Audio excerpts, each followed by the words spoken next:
and her own figure was no longer of great importance.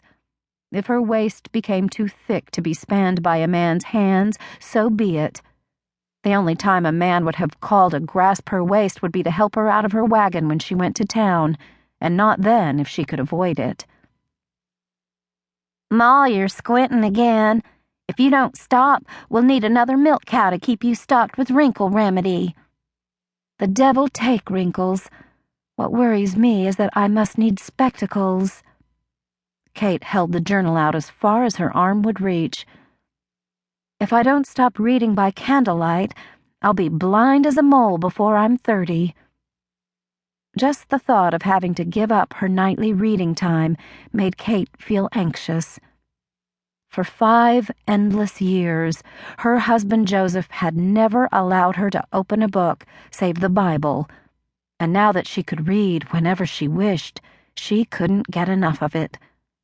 2-month-old newspapers, outdated catalogs, yellowed issues of Harper's Bazaar. If her eyes failed, she'd have to give up those moments she set aside for herself every evening.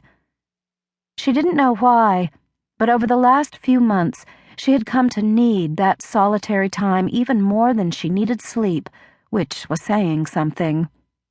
Selfish, selfish. What if she truly did need spectacles? She had more important uses for her eyes than reading. Sewing, for instance. She couldn't afford to dress Miranda in ready-made. She shifted her gaze to the crockery bowl on the icebox where she kept her meager savings. Nearly every penny in the bowl was targeted for other expenditures, and she had hoped to save those that weren't to buy prune trees to start a small orchard next year. Prunes were proving to be a very profitable crop in the Umpqua Valley, and since they didn't require the back muscle that so many other crops did, Kate felt she could raise them. If she had to buy spectacles, how much would they cost? Unless she missed her guess, they were frightfully expensive. It was yet another worry to add to her list. Feeling overwhelmed, Kate forced her mind back to the moment. Without a husband to provide the necessities, getting by had become enough of a struggle without thinking ahead to disasters that hadn't even happened yet. Besides, she had to think of Miranda. The child had seen long faces aplenty in her short lifetime. Giving up on the recipe, she laid down the journal and narrowed an eye at her daughter, who sat atop a stack of books on a chair at the table. It took her a moment to recall what Miranda had been talking about.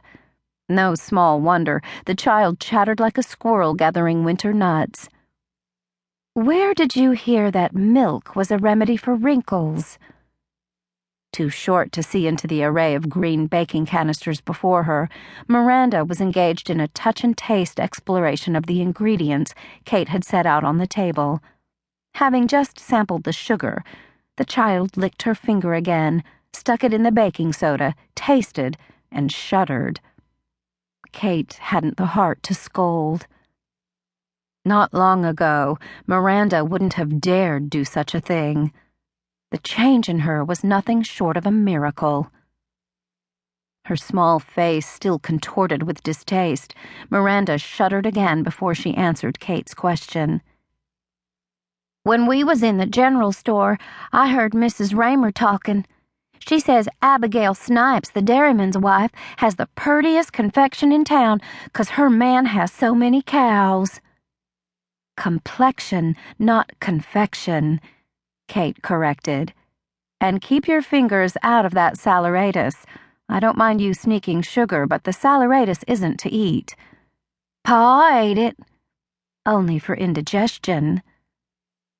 Feeling a little apprehensive at the mention of Joseph, because she was never quite sure how Miranda might handle the memories, Kate approached the table with a brisk step and added 8 tablespoons of sugar to the ingredients in her bowl. "The recipe be hanged, the sweeter the better, right?" Flicking her daughter a teasing glance, she added, "And I'll remind you not to contradict your elders, young lady. You're only 4 years old, and I guess I know better than you if saleratus is good to eat." Miranda swiped at a streak of flour on her cheek. "Do birthdays